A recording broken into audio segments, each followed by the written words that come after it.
course of a lifetime.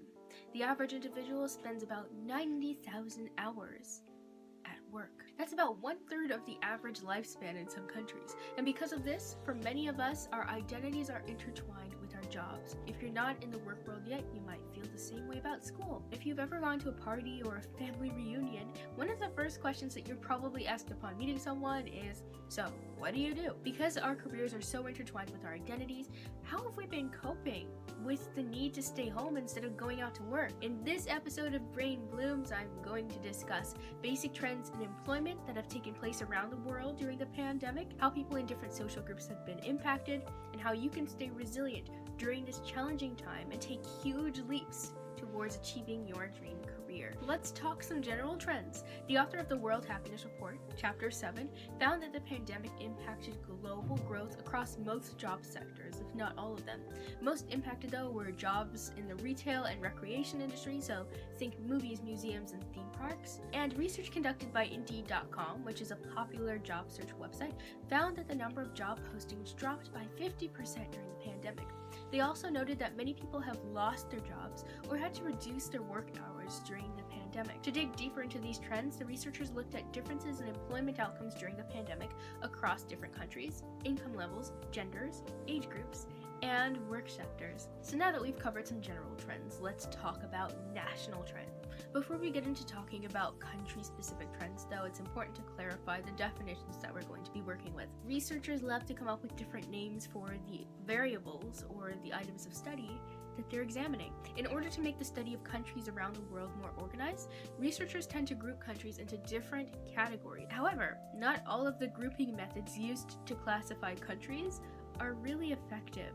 For example, the process of labeling countries as first, second, and third world countries is seen to be a bit offensive because no country is inherently better than the others. Labeling countries as developed or developing countries is also seen as problematic for the same reasons. For this reason, some researchers have started to group countries based on their geographical location. So global north for those countries that are in the northern hemisphere, and global south for those countries that are in the southern hemisphere. However, this comes with its own set of problems. So what is the best way to classify countries? Well, there's no answer.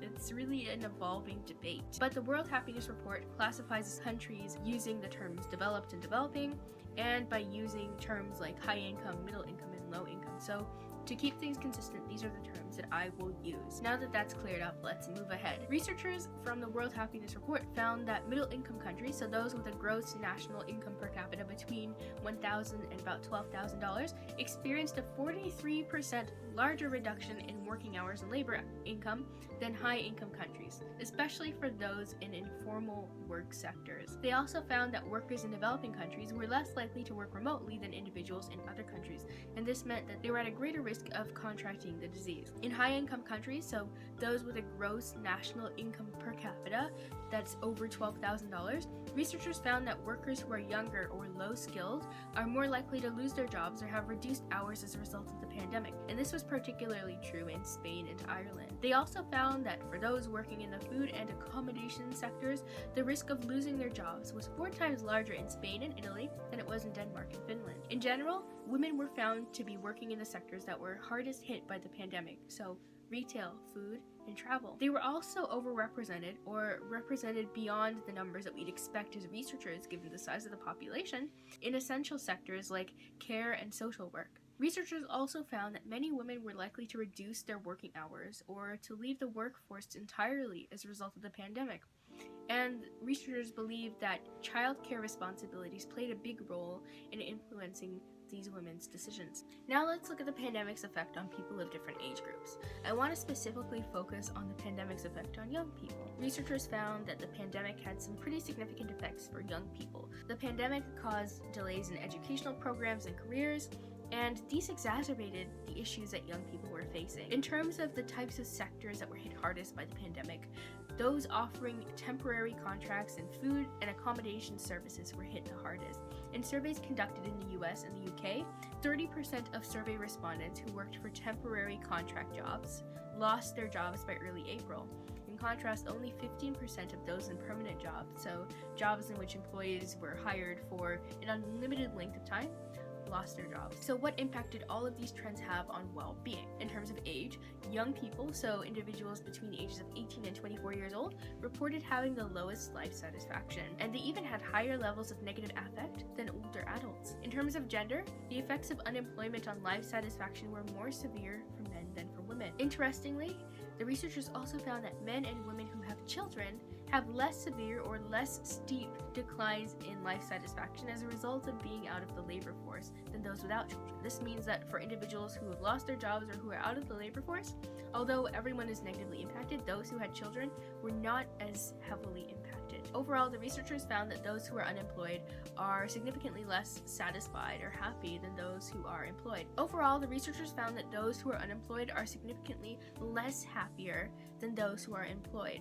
And in many countries, except for Brazil, India, and Mexico, middle-aged adults were the least satisfied age groups when they lost their jobs. So what can you take from these results, and how can you use these results to help your own career journey? Well, here are a few tips. First, take full advantage of sites like LinkedIn. I can't stress it enough. These sites allow you to network with professionals and other students who share your interests, even though you're not able to go out for coffee chat. And after you've connected with them, you can schedule an informational interview with them to learn all about their careers and to have them learn about you, of course. There are plenty of great resources for kickstarting your profile and your journey on LinkedIn. I've linked them below in my description. Another thing that you can do is to take time to think about what you'd really like to do as a career. In a normal school year, many of us are juggling so many different tasks that it can be hard to find time to reflect on our biggest dreams for the future. We get caught up in the riptide of student life, jumping from one course to another. If you do have spare time this year, I highly recommend taking an evening or even just a few hours to think, okay, if I had no limits on what I could do, what would I do with my life? And write out as many ideas as possible on a piece of paper or wherever, and just think about what you would do if you had no limits. As we get older and learn more about the world, we can sometimes lose track of our dreams. We lose track of why we decided to go to university in the first place, why we decided to start our business. But taking this time can help you to think about, what your greatest skills are, what you enjoy doing the most, how you think you could have the greatest impact on the world, and what some needs in the world are that you think you could fulfill. And for now, don't think about how you could achieve those big goals that you're writing down. Just ideate.